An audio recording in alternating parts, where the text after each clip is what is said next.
and welcome back to my channel. In today's video I'll be talking about the continuation of my previous video on continuity equation. Now if you didn't see my previous video, I'll put the link down in the description box, and make sure to watch that video before watching this video so that you'll get a good understanding on what continuity equation means. So continuity equation, now in this topic we'll be discussing on continuity equation in 3 dimension. So we have a fluid element which is in 3D space, which have area ABCD in the incoming direction and EFGH along the outgoing direction. We have velocity u along the x direction, v along the y direction, and w along the z direction. Okay, so and we have length dx, dy and dz respectively. Okay, so always continuity equation is always based on the law of conservation of mass. So keeping that in mind, we'll be talking about what, consider let's assume that we have 2 kilogram of mass which is coming in the face ABCD, and the amount of mass which is going out is 1 kilogram. Assume that. So what is the amount of mass which is inside the fluid element? It is 1 kilogram. So this is what we are going to find out. So let's start now. So consider a mass of fluid element entering the ABCD per second. So we know that mass is, density is what? Density is mass by volume. So mass is what? Mass is density into volume. So we have, since the mass of fluid element is flowing per second, we have by time too. So what is the distance by time? It is nothing but rho into A into what density, the distance by time is nothing but the velocity. So this is velocity along the x direction.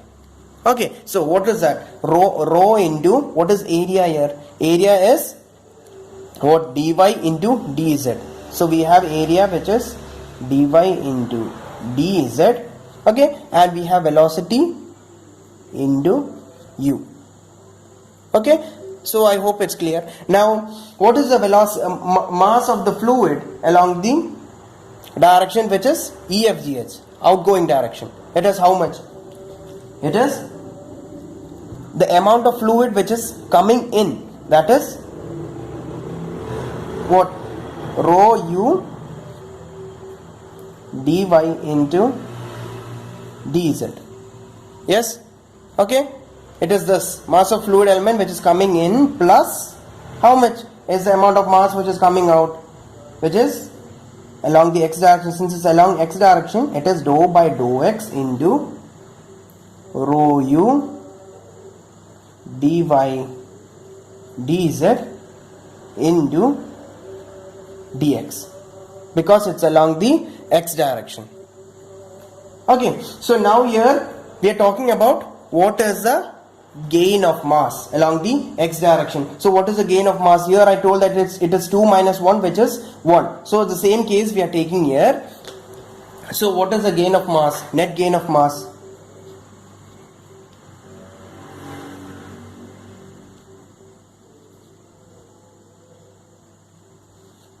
So the net gain of mass will be how much? Will be this minus this, that is equation 1 minus equation 2.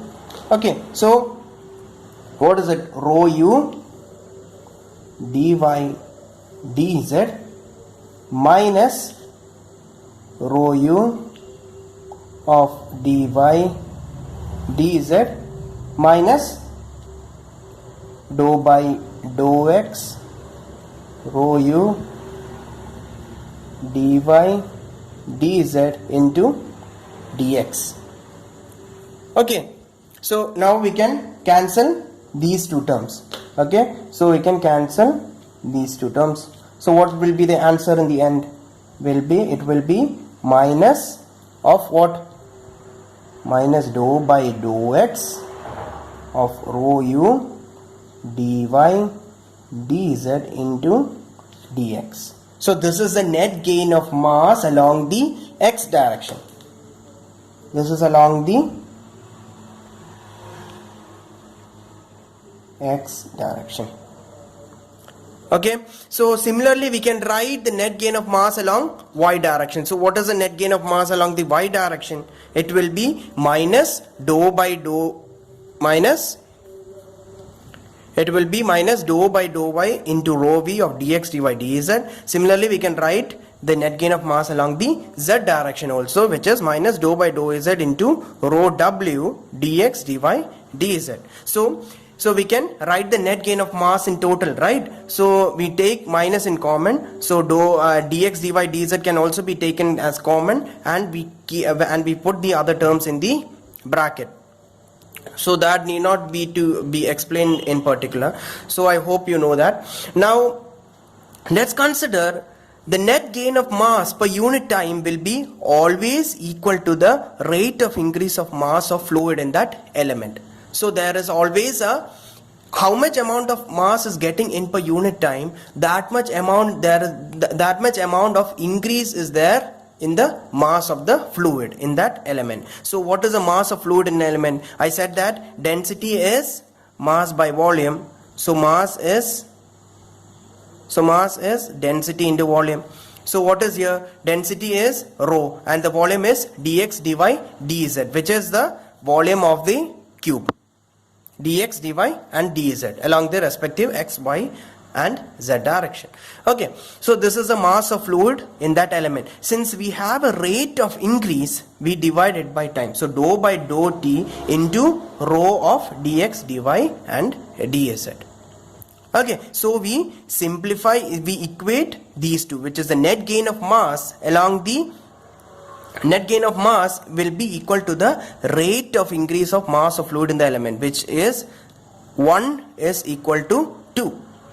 Okay, so we have the equation 1 I put along the x direction, along the LHS side, and the equation 2 along the RHS side.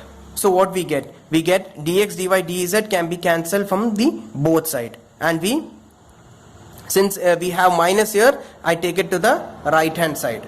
Okay, so we get along positive direction. So always remember, for incompressible fluid, it is always density is always constant from one point to another. So always, so if you are considering an incompressible flow, density is always constant. So the rho is not there. So I hope that this chapter is clear for you on what is the continuity equation in 3 dimension. If you have any doubts regarding this topic, feel free to comment in the comment section, and if you want to know about any topics in general, feel free to comment in the comment section. Okay, thank you.